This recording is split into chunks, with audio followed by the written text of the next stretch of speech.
Madam Deputy Speaker, and it gives me great pleasure to follow the Honourable Member for Kingston and Surbiton and other learned members in this issue. One of my constituents wrote to me about climate change recently. Monica was concerned that her children, she said, would never know about the beautiful natural world that is ebbing away, and she told me we need to act fast. Monica is 10 years old, and I had the pleasure of meeting her at St Mary's Primary School the other week. She showed me round each class in the school. They all asked me questions, and every group asked some about global warming. Children care about this. My 12-year-old's most frequent question to me about politics is to ask why in this House we're spending so much time on Brexit and so little on climate change. So it gives me a special pleasure to speak today, and I hope that he's listening. In High Peak, we're seeing the impact of climate change on the moorland of the Peak District National Park. Not only the largest ever wildfire on Saddleworth Moor after the driest June on record last year, but again, even in February, we're seeing wildfires. It's a sign that parts of our peat moorlands are drying deep down. As I mentioned earlier, peatlands are amongst the best carbon sinks on the planet. In England, we store 580 million tonnes of carbon dioxide in our peat.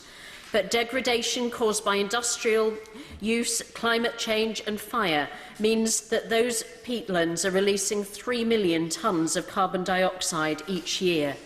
I pay tribute to Moors for the Future, to the Moorlands Indicators of Climate Change initiative, which brings secondary school children up onto the moorlands from our towns and cities to measure the impact of climate change on our peatlands.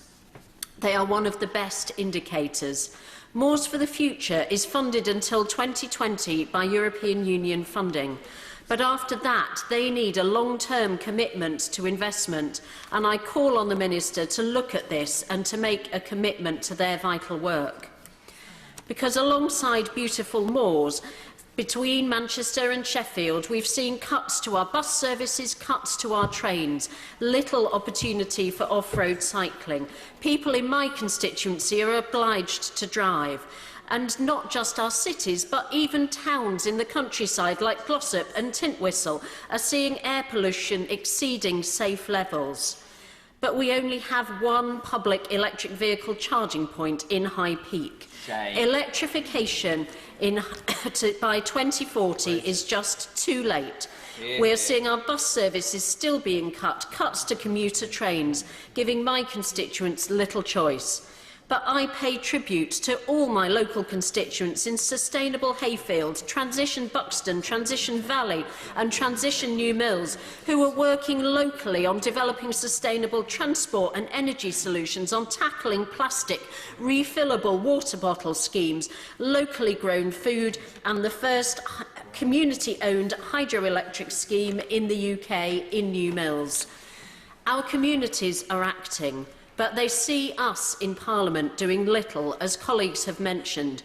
We can't just pay lip service. We have great recycling bins with big stickers on, but all that rubbish from Parliament goes into the same bags. We must commit to doing as well as to saying. We must commit to zero carbon by 2050 and to reinstating the Department for Energy and Climate Change, which will offer a much better opportunity for members on the opposite benches than fishing, I am sure. It helps us as a government, but it also creates a better society.